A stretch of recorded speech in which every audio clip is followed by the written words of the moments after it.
Ladies and gentlemen, welcome to another episode of the Fantasy Four. Today we are half of four. We are just two. It is me, Mystic Mo, and PK Fire. We're a little bit short-handed today, but that's okay. That ain't no problem. We got action-packed week ahead of us. Some fantastic games coming up. A lot of divisional matchups. There's a Thursday night game tomorrow, so that's exciting. It is the Falcons and the Patriots. I mean, Mac Jones. It could be a good game. It could be a good game. Who knows? You could have the Atlanta Falcons bounce back. You could have them lay another absolute dud. I couldn't tell you what that team will do. They'll bounce back like a bowling ball. Jeez, they're so bad. Okay, all right. So I think for this week, we're gonna do a little bit of notable discussions from the things that we saw last week, what they mean for the rest of the season, and then we'll go into fire and ice. We have the one and only PK Fire here. We'll see how much fire he goes with. Inspired by my fiery hair. 1000%. For those of you that do not know or are blind or are listening to the podcast version, Parker PK Fire is a ginger. So. Yes. This is a little bit of a, fantasy football segment, but it also is a tribute to our dear friend, PK Fire. Thank you. Absolutely. So without further ado, let's get right back into it. I think the Chiefs, right? They were looking real bad, looking real ugly. And then this last week against the Raiders, absolutely lit it up. Patrick Mahomes, 35 through 50 passes, completed 35 of them, went over 400 yards, and 5 tutties. A crazy stat I saw the other day was, I think, of his yardage, I want to say it was like 260 yards of his passing yards were after the catch. So they were just doing a great job getting it to their playmakers and them just running all over the Raiders. And that's really when Pat Mahomes is at his best, when he just hitches, gets it out, they spread the field. They got speed at every position, so why not? Absolutely. I mean, Patrick Mahomes finished the wide receiver one. The quarterback one on the week. And Darrell Williams finished as the running back 3. He also had a phenomenal game, mostly on the back of his receiving work. He went for 11 rush attempts, 43 yards. So, okay there. And then he went a perfect 9 for 9 for over 100 yards receiving. So, absolutely monster game receiving. And that goes to what you were saying. That's when the Chiefs are the Chiefs. That's when they look their best, when they get their hands into their playmakers' hands and let them make plays. So that being said, right, number one, are the Chiefs back? And then also just a part of the discussion, I guess, and part of the equation is going to be Clyde Edwards-Helaire. What do you think? So Andy Reid's not been, very clear as to whether or not he's going to play. It looks like it's a toss-up. Today he said that it's still on the table that he might just come back after their week 12 bye. So PK Fire, are the Chiefs back? And what do you make of Clyde Edwards-Helaire? I'm yet to say the Chiefs are back. This week against the Dallas Cowboys, I think that's the true test. If they win that game, I'll say they're back. They beat a Raiders team that, although has been playing pretty good this year, I think they're playing a little above their head anyway. I don't think they're all that good. And the Raiders every year look pretty good. You start to think maybe this is the year that they actually win the division. No, never happens. They always have this letdown spot. So I'm yet to say the Chiefs are back. As far as Clyde coming back, my guess is they wait till after the bye. Darrell Williams has looked pretty good, and they're using a running back by committee right now anyway, so I would be surprised if they rush him back. Yeah, I'm not really sure how I feel about it. I think that I think this team is better when their running backs are more involved, right? Darrell Williams has looked pretty good in relief of Clyde. I don't know. I can't see them moving away from Clyde. but I can see a situation where Daryl Williams has earned a little bit more work. Yeah. That being said, Clyde Edwards-Helaire on the Chiefs, which, obviously they've had their struggles recently, but when they're clicking, right, and it's still to be seen whether they'll click for consistently from this point on, but when they're clicking, they're one of the best, if not the best offense in football. So I think having the main guy in that backfield is valuable in and of itself, sort of like the Darrell Henderson argument, right? Before the Chiefs started, putting up, before the Rams started putting up duds. So I don't know. I personally think that the Chiefs are back, right? I think I just needed to see it once, right? We know how good this team can be, right? There were questions as to how they were going to get out of this funk. Is this just like the teams just figure them out, right? So, and the Raiders are pretty good against the wide receiver, right? So like, it's not like they're a schmuck defense by any means. So I agree with you. I think if they do it again 2 weeks in a row, people will be feeling much, much better about them. And I think that if you want to trade for Clyde Edwards-Helaire, I don't hate it. If you could afford the possibility of him not being used for the next 2 weeks, if you're a stacked team, or you're 7-2, even 6-3, or you'd be 6-4. Yeah. I think you have to be pretty secure in the playoffs to make that trade, but yeah, he could be really good for you come playoff weeks. 1000%. And I don't think with the way Andy Reid is talking and the possibility that he misses another week, I think you could get him pretty cheap. Cheap. I don't think it would cost much. Obviously varies from league to league, but those are my thoughts on the Chiefs. The Chiefs are back, baby. So we'll see how they do against the Cowboys this week. And then another solid performance, right, that sort of took a lot of people by surprise. Mac Jones and the Patriots. So Mac Jones and the Patriots came out and absolutely mollywopped the Browns. I mean, the Browns, they're not a schmuck defense by any means. Good defense, no complaints about them.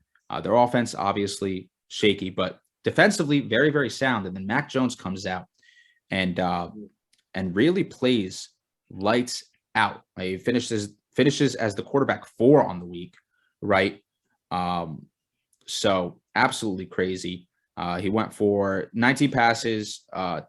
23 attempts, 19 completions, 198 yards, and three touchdowns. So maybe heightened a little bit his point total by those touchdowns. He still threw a little bit of a dry week for quarterbacks. That's why he ended up placing so high, but not to the performance itself. If you watch that game, he looked in control every step of the way. His 4 incompletions, I think 3 of them were intentional throwaways anyway. So he really only had 1 incompletion, to be honest.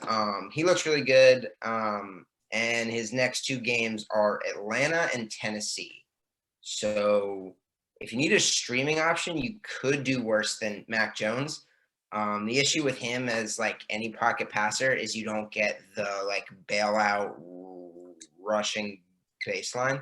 So would you consider streaming him the next 2 weeks? Definitely against Atlanta. I don't think it's a bad move, right? You could do much worse than Mac Jones at Atlanta. Atlanta's playing abysmal football. I mean, it's just downright ugly. They're not going to have Cordero Patterson, who's been their best player by far this year, already out Calvin Ridley. So an offense that didn't have many weapons is now down to 1 weapon who's going to be absolutely shut down. We'll get into that a little bit later, but I like Mac Jones this week. Next week against Tennessee, not so much. On paper, if you look at their rankings, Tennessee is ranked pretty low in terms of defense, but they've strung together 3 or 4 consecutive solid performances. So I'm a little bit more hesitant to play him next week. I would have to see the options, but definitely for this week against Atlanta, I like it. So that's Mac Jones. Went crazy. But then also Ramondre Stevenson, right? There was a lot of Ramondre Stevenson hype coming into the season. Big time. right? A lot of people thought that he was going to be putting up, solid performances. And then he came out and delivered, right? Damian Harris missed the game with a concussion. Ramondre Stevenson ended up with 100 yards, 2 touchdowns, added more in the receiving game. So it's like I finished as the running back 2 on the week. A weird week for running back rankings too. Yeah, AJ Dillon, Ramondre Stevenson, and Darrell Williams is the top 3. But he played, but he played lights out. So Damian Harris clear concussion protocol today. Yes, so he's good to go for Thursday night. Is that correct? Yeah, so he'll be playing. So this begs the question, and I don't know if the answer is clear. How do you feel about Ramondre Stevenson rest of season? I really don't know. Honestly, same answer for this week. It's tough with Harris being back, even in a real positive game script where they will be against Atlanta, or at least we think they will be against Atlanta. Are they going to ease Harris back? Or did Stevenson earn more work with this past performance? I don't know. Like, he had a really good performance early in the year, but then he was a healthy scratch like the next week. So I really don't know what Bill Belichick is doing with that running back room. I would be very worried about him this week. I think he's got to be rostered, because if Harris goes down again, if Ramondre is the number one rushing running back in that room, because he's not going to get all the passing work with Brandon Bolden being there, but you should stash him. But I really don't know what to say about this week. What do you think?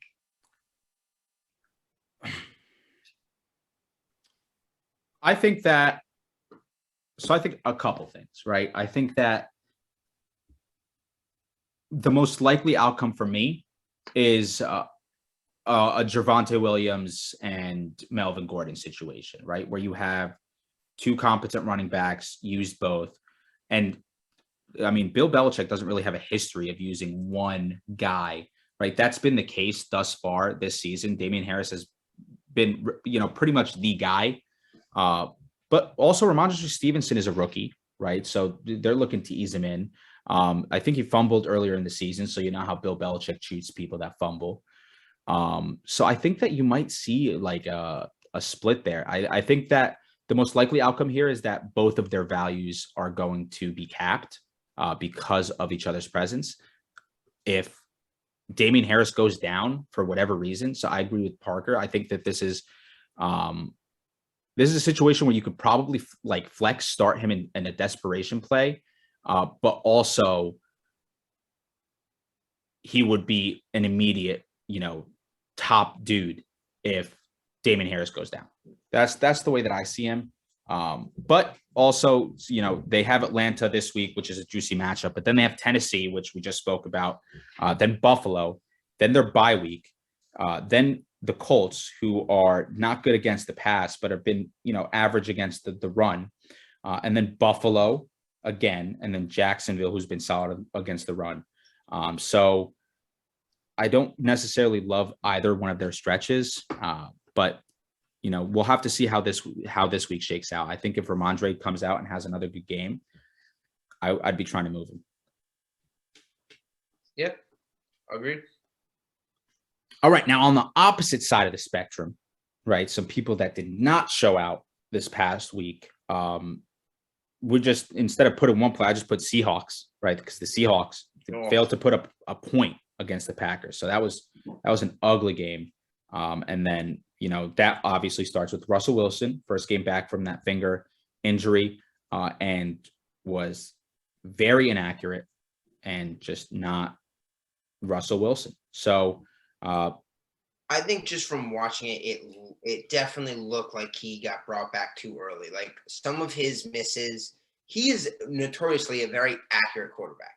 And some of his misses, it just looked like it slipped out of his hand or didn't have the right zip on it. And obviously when you're trying to throw the ball, especially in a very cold Lambeau, you need to be able to grip the ball. So it was unsurprising that he struggled gripping the ball in that. environment. And then when you add in that Green Bay's defense is very good, it's shocking that they got shut out, but it's, if you think back at the process, it shouldn't have been that big of a surprise that he didn't have a good game. You're not wrong. I agree with that sentiment. I think that as time goes on, he'll be better, right? Like I would trade for Russell Wilson, right? If you're in a 2 QB league like we are, or if you're just streaming quarterbacks from week to week or whatever the case may be, and you just need a guy, I think Russell Wilson, I mean, he's been injured, right? And chances are the person that has him has been hurt by his absence. Probably doesn't have a great record, especially in 2 QB leagues, because Russell Wilson was drafted pretty high, right? You know, you drafted him to be your number 1 quarterback in those sorts of leagues. So I don't have much concern. I think that if anything, right, if the inaccuracy continues to be a problem for the next couple of weeks, obviously the biggest loser in that situation would be Tyler Lockett, because he sort of lives off that deep ball, and Russell Wilson is very good at throwing that deep ball. Yeah. But and then DK Metcalf, I think DK Metcalf will remain to be a relatively safe option, irrespective of, like, you know, how close to 100% is Russell Wilson. If last week is the unhealthiest that we'll see him and he'll just continuously get more healthy, then I'm still comfortable with DK Metcalf.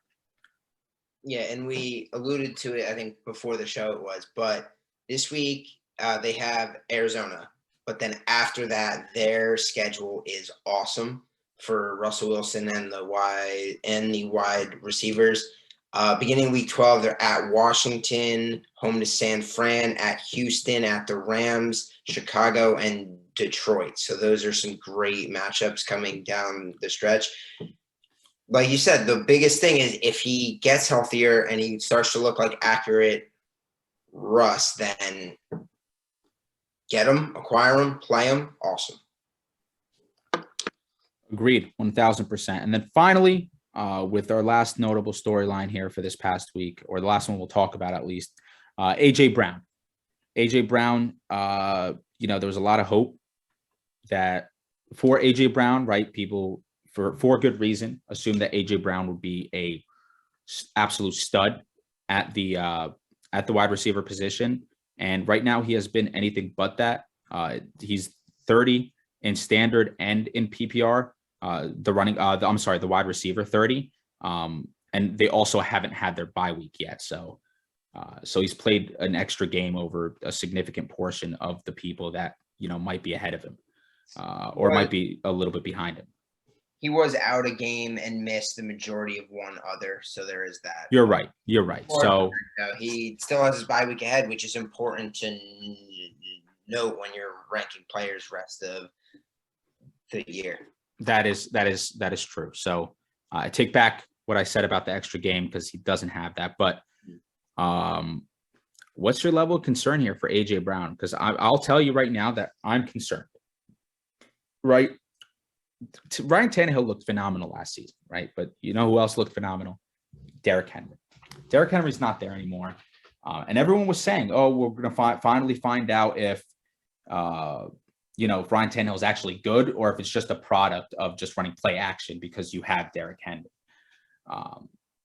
And I just, without Julio there, and with the mess that they have at running back now, right? Like, is Deonta Foreman looks like he's going to be like the main guy there, but that doesn't really excite anybody, no. Especially with Adrian Peterson hawking the goal line work, and then Jeremy McNichols on passing down. So it's a true 3 running back committee. I don't think that Tannehill is good enough where he can carry a team to where they need to be for AJ Brown to be what you expect him to be. Okay. So I'm my level of concern for AJ Brown is high. Okay. Like I'm less concerned. I think that they're still trying to figure out that offense and how to operate in this like post Derrick Henry world, let's call it, and that sounds dramatic, but I think you painted the picture perfectly. Like they have to change their entire offense because you cannot plug anyone they have in and just say, "Oh, you're the Derrick Henry role now, and we're going to run play action off of you," because no one is as scary as Derrick Henry is running the ball. Last week, I'm going to chalk a lot of that ineffectiveness up to going up against Lattimore. He's not going to have to go up against Lattimore any other week this year. I just think A.J. Brown's big enough and talented enough that he's going to make it happen for fantasy. I think you got to lower your expectations from where you drafted him. Like people drafted him to be like a top 5, top 7. He hasn't been that yet this year. But I still think, like rest of the year, do you think he's a top 20 wide receiver? Oh, top 20? Yeah.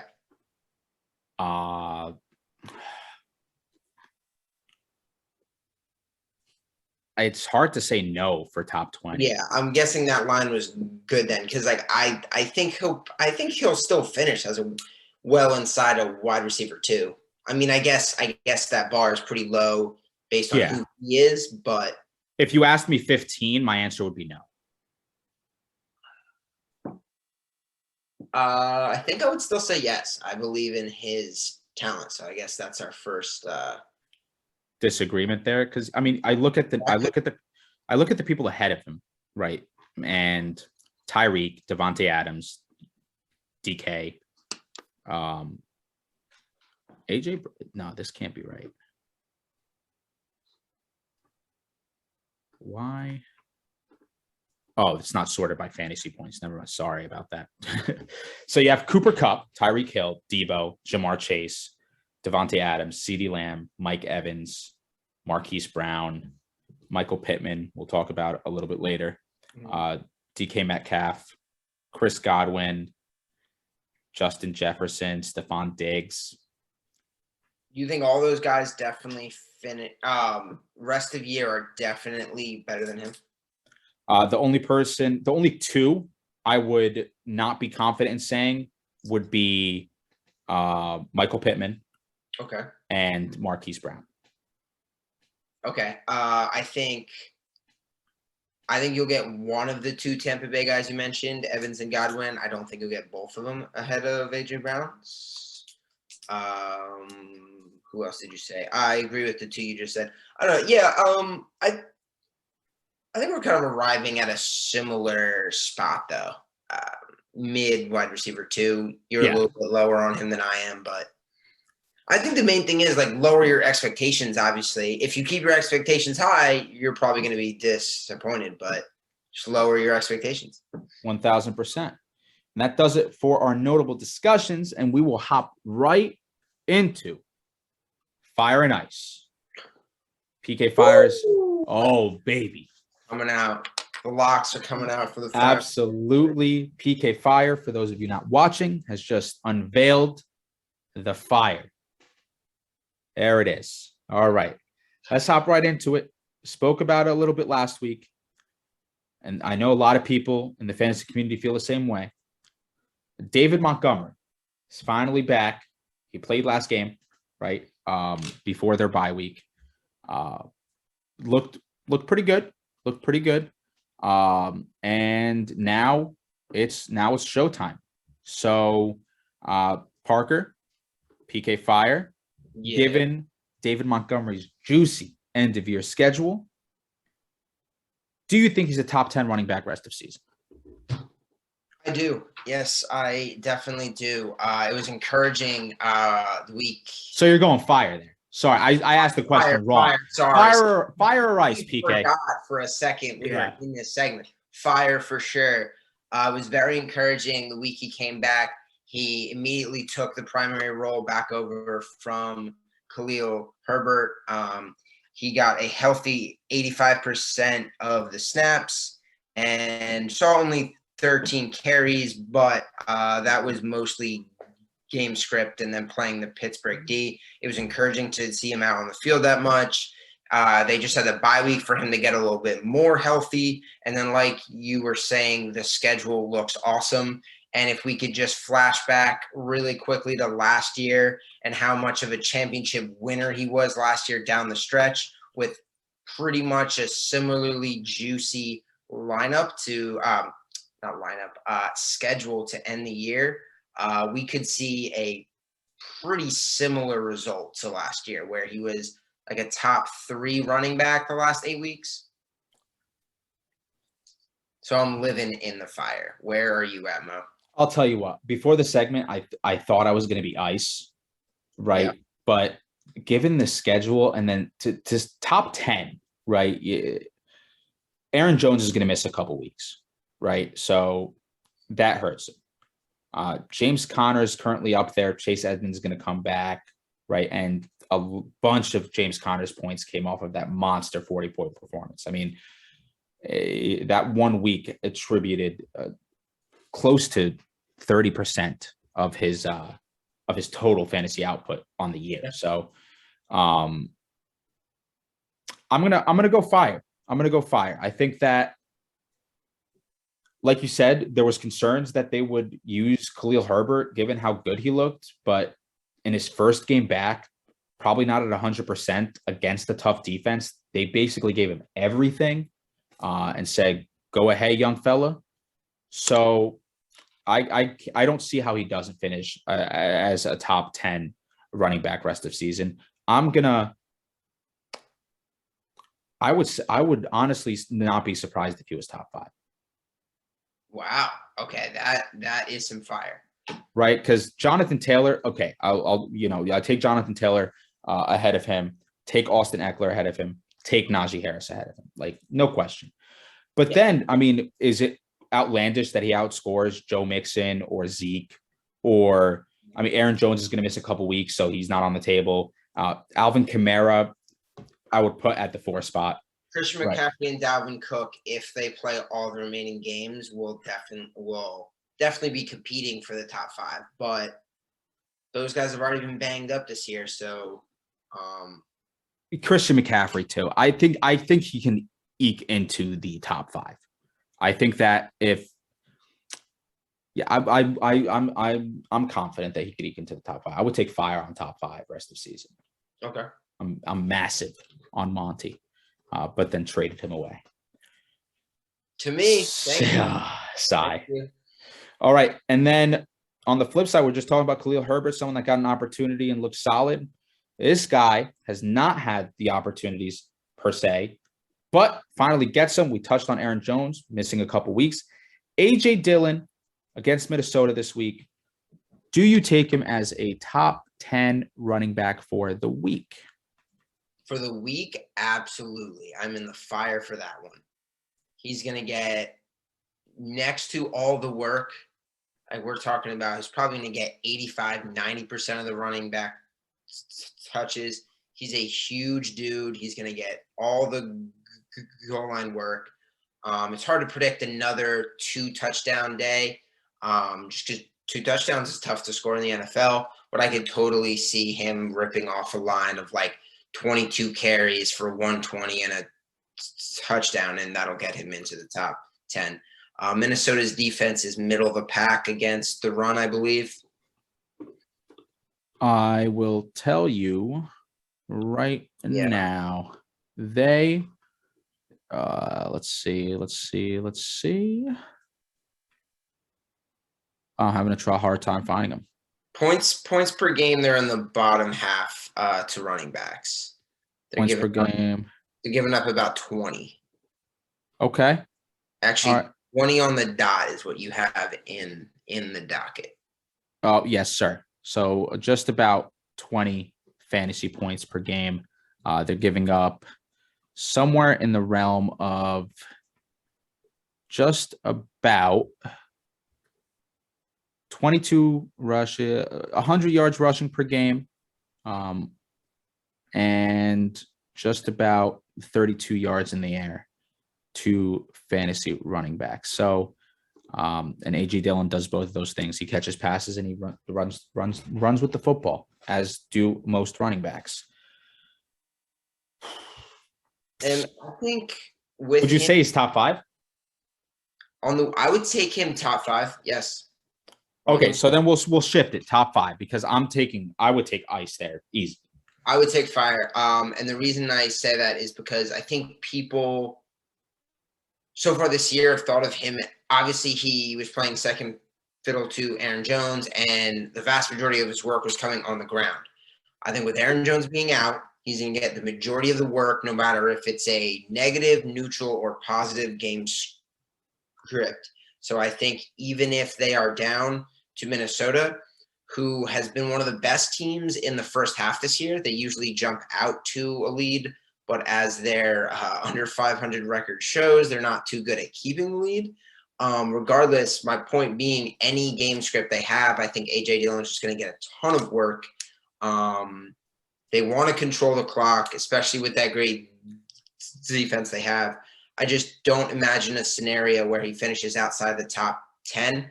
And so I think top 5, if he falls in the end zone 2 times, he's in there too. So definitely no for top 5. I would take Christian McCaffrey, Najee Harris, Dalvin Cook on the other side of the football, Austin Eckler, and Zeke against Kansas City. So I think that given Kansas City's defense, which has looked pretty okay over the last couple weeks, but I would take them over AJ Dillon. And then I maybe not even top 7. So I think there's a little bit of difference there in how we view him. But yeah, I wouldn't be surprised if he finished in the top 5. Like, that wouldn't shock me at all. But I just don't think that it's the most likely outcome. That's fair. So in a league, here, let me pose you a question. Would you rather play Dillon or Swift this week? AJ Dillon or DeAndre Swift? I'm actually looking at that choice because in one league I'm loaded at running back.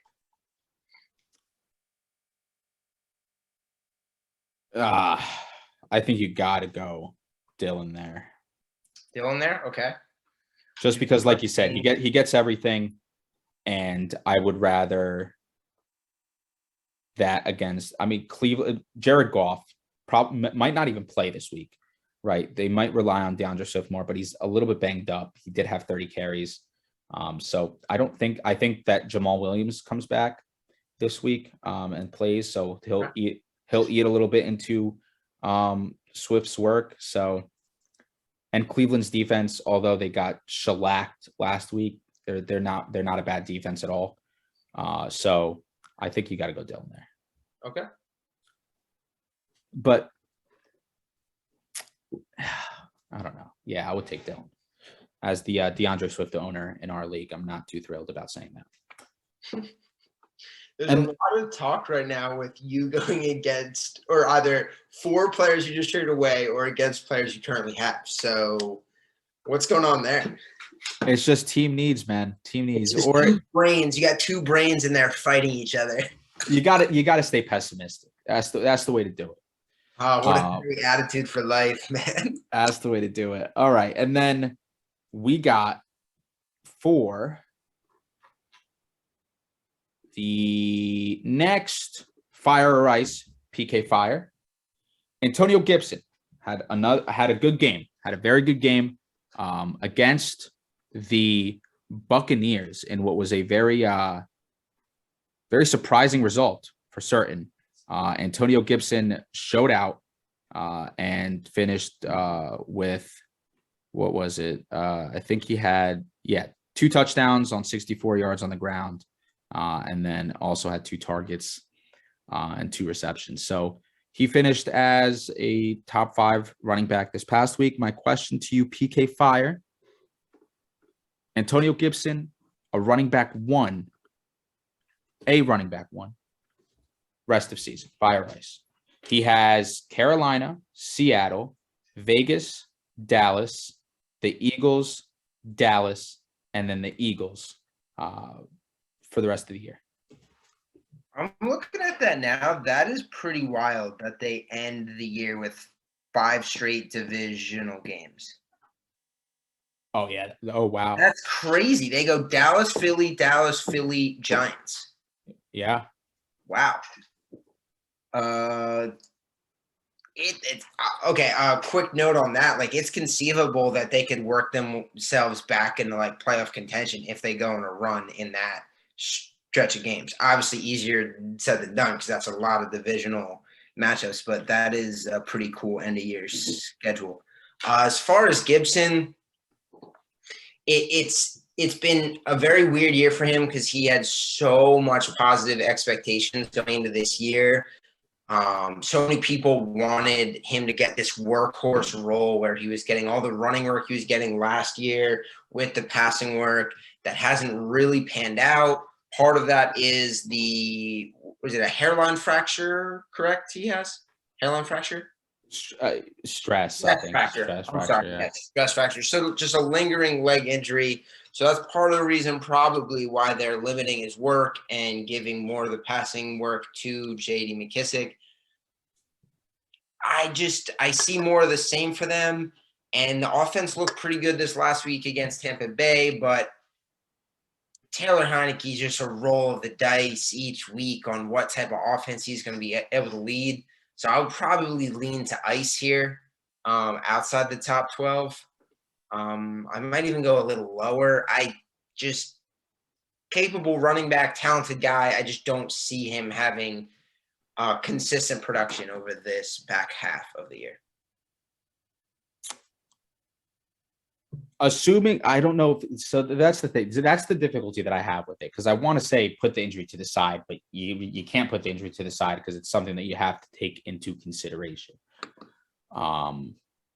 That being said, in a world where this stress fracture does not impede his ability to play for the rest of the season, then I don't mind at all Antonio Gibson as an RB1 rest of season. Outside of that game against Carolina, Carolina's a pretty good defense, but more so against the pass than the run. Yes. So, but still, relatively good defense. Those matchups are, I think, too nice, right? Dallas is not a good defense. There was hype about them earlier in the season, but they haven't really been good as of late. Philly, same thing. Vegas, good against running backs. Good against wide receivers and quarterbacks, a little leaky, middle of the pack against running backs. So he has the schedule for it. He should have the opportunity for it. And it doesn't look like Ryan Fitzpatrick is coming back anytime soon. No. Right? I don't think he comes back this season. I'm pretty sure they declared earlier this week that he would not be returning. This season? Oh, okay. So I missed that completely, I guess. Yeah. So yeah, what I was going to say was if he were to return, then he's much more likely to air it out than Taylor Heinicke. But that's not a situation or a scenario that we have to worry about. So give me fire here. I think he finishes as a running back one, top 12. Give me fire. Yeah, I just think it's going to be pretty dependent on, like we said, that injury, if he can manage it and stay on the field. But kind of with the same breath, with managing that injury, does that mean he only gets like 60% of the snaps and splits with McKissic? I think if you can guarantee me that he would get like 75% or more of the work, I'd be with you on the fire. I just think they're going to manage him pretty well because J.D. McKissic is a serviceable backup. He's no scrub. I agree with you. I 1000%. I agree. I think it's a coin flip. Right now he's the 16th, right? He's the running back 16 on the year in half PPR. But like I would take him, like Fournette is ahead of him. I would take Gibson over Fournette, personally. I know Fournette's been getting a lot more opportunity this year, but I don't know. Bruce Arian kind of. I agree with you there. I would slightly rather Gibson than Fournette. Yeah. Right, and then Melvin Gordon's also ahead of him, and that's something to, keep an eye on. Does Javonte, like everyone wants, end up with the lead role? So we'll see. I think that it's a coin flip, but I would I would say that maybe more likely than not, I would say fire here. And then another player with high expectations that's been a relative disappointment. We have Kyle Pitts, right? Kyle Pitts, lots of hype, and we alluded to it earlier about the Falcon situation. Lots of hype coming into the season, and for good reason. You look at the man play, and he has all the tangibles that you're looking for, right? Runs routes like a wide receiver, just like fantastic prospect. But the issue here, obviously, is now that they're without Calvin Ridley. Cordero, they're saying is questionable, but it's a high ankle sprain. I doubt he plays this week and maybe even next week. But who knows? Stranger things have happened, like Cordero being a top 5 running back this year. But the question here, PK fire or ice? Do you take Kyle Pitts as a top 5 tight end rest of season? He is currently the tight end 5 in half PPR, and in standard, and the 6 in PPR, full PPR. Rest of year. His matchups, just for reference, are New England, I think it's tight. Jacksonville, Tampa, Carolina, San Francisco, Detroit, then ends the year fantasy championships at Buffalo. Yeah, I think it's a tough line, especially with just the tight end landscape so tough because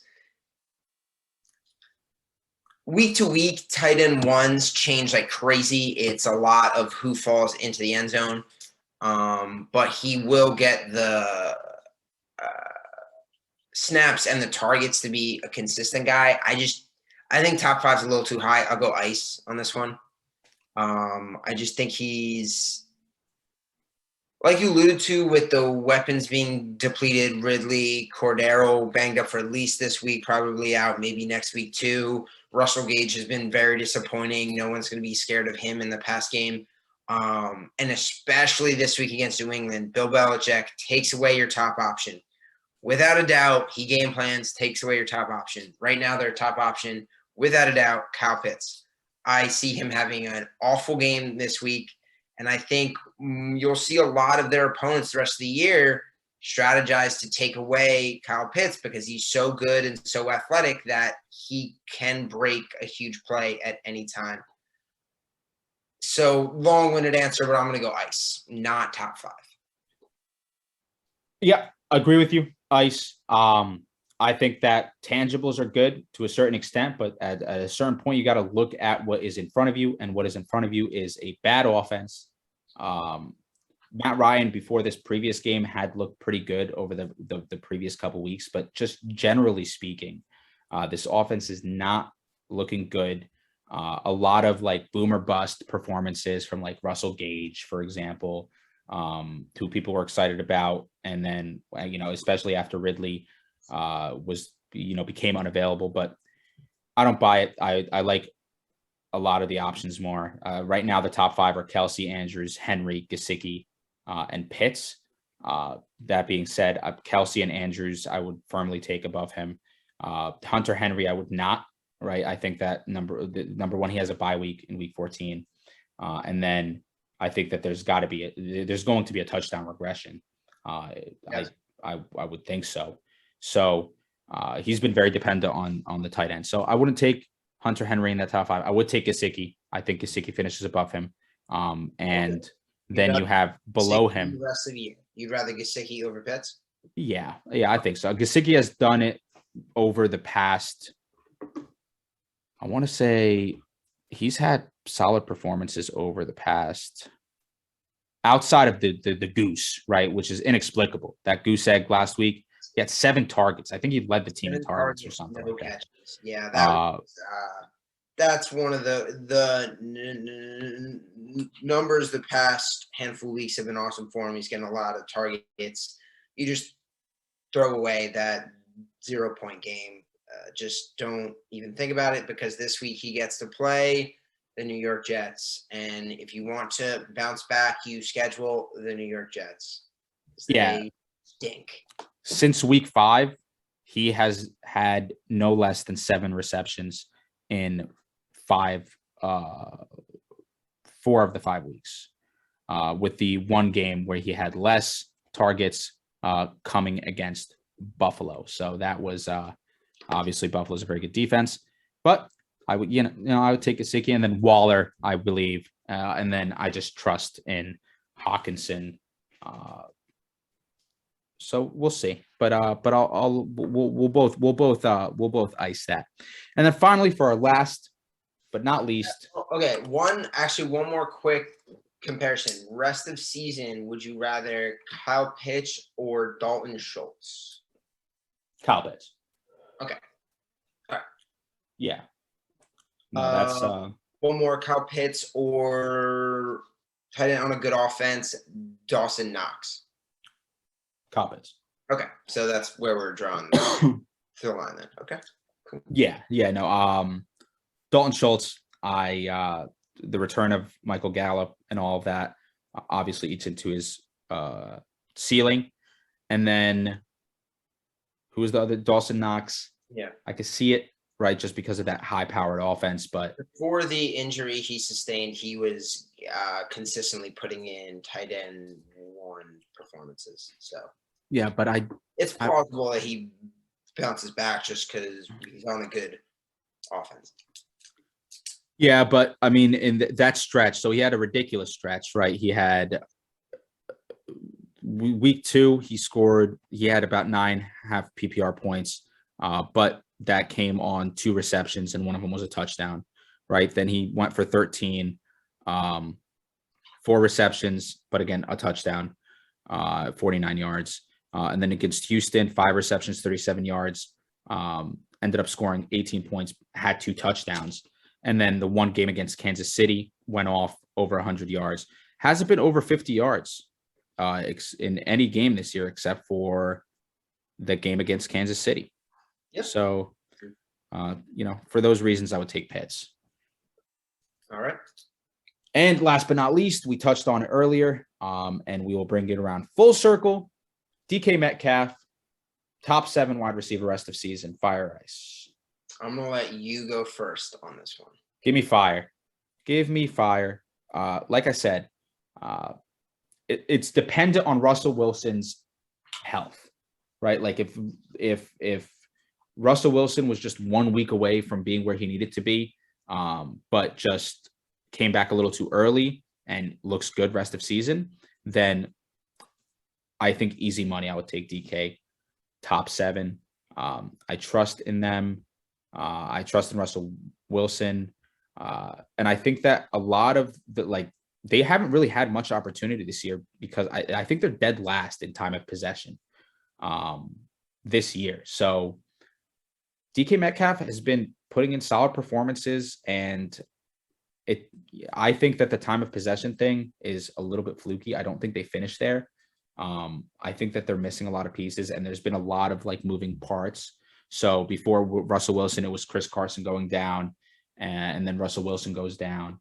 So I think as the rest of the season progresses, I think that DK has a very safe floor, but I think his upside is tremendous.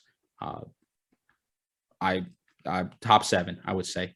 Currently, he is the wide receiver 7 in standard, but 13 in PPR. Yeah, and I'm going to go after that point. I think he's immensely talented, immensely large human being. And when he does catch the ball, he makes it happen. He breaks tackles. He scores touchdowns. I am very concerned about Russell Wilson. He just looked very inaccurate. I think what you said is perfect. If you believe Russell Wilson is going to look back to Russ either this week or the following week, and it's going to be same old Russ from there on out, then you should believe in DK Metcalf as a top 7 wide receiver the rest of the season. I just think it's going to take longer than that. And just this Seattle team, just not very good. I mean, obviously their record is worse than it would have been if Russell Wilson had not got injured. I just don't think they're that good of a team. And without a good running game, it limits their play action opportunities. I think teams can scheme DK Metcalf out a little bit more. I just think, and the last argument is top 7. I think it's a very high bar. So I think we'll finish somewhere at fringe wide receiver 1. I just think top 7 means he would have to be very consistent every week, finishing wide receiver 1s. And I just think being a receiver of Russell Wilson and Russell Wilson that may be a little banged up, I just think you're going to get too many inconsistent weeks for him to break into that top 7. So I'm going ice. I can see the argument. But I see your argument, and I raise you the fact that DK Metcalf is, again, currently the wide receiver 7 in standard, 13 in PPR. And he's done that with 3 games of Geno Smith. So that is true. That's a good argument for him. I would take Russell Wilson with 1 leg over Geno Smith personally. So I think that even if he's injured and inaccurate, you alluded to it earlier, the weather was not the best in Green Bay. It's cold. I don't know why anyone would want to live in the state of Wisconsin. If you are listening and you live in Wisconsin, too bad, so sad. Sucks that you live in Wisconsin. But those cheeseheads are going to be after you, bro. You better watch out. Watch your back. Come on, bro. Like they got people out there in NFL stadiums with cheese on their head.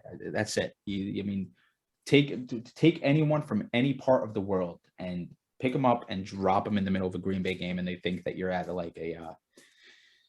don't want to get canceled. So what discipline there to cut yourself off. I was this close. Oh man. So yeah, we'll see. But we disagree on that one, but we'll see what happens, PK. That being said, that is all we have for today on this episode of the Fantasy 4. Divided by 2 equals 2. If you haven't already, subscribe to our YouTube channel. You'll get notifications when new videos drop, staying ahead of your league mates, getting some additional insight. Never a bad thing to have more information. So subscribe, like, do whatever you got to do. Go to thefantasy4.com, join our giveaway for subscribers on there. And that's about it. Thank you so much for watching. PK Fire, thank you for being part of this very special and inaugural Fire or Ice with PK Fire. Did you go how much fire did you go with it? David Montgomery Fire, AJ Dillon Fire, Antonio Gibson Ice, Kyle Pitts Ice, DK Metcalf Ice. Wow. I started off very fiery and then I cooled down. I honestly can't remember what I had. I think I flip-flopped on 1 or 2 of them when we got on here. I can't exactly remember. But yeah, I mean, I think that the lines we picked were all pretty close. So yeah. And they're also pretty aggressive. I mean, DK Metcalf top 7, and then Antonio Gibson an RB1. I think had I said Antonio Gibson top 15, you probably would have been a little bit less. Yeah, I think those couple spots would have had me thinking about it a bit more. But this segment is fire and ice for a reason, the 2 extremes. 1,000%. PK Fire, all right. Fire on his head, ice in his heart. Thank you guys so much for watching, and we'll be back with some more content. So like, subscribe, follow us, and you'll get updated on when that comes. Thank you so much for watching. Have a good one.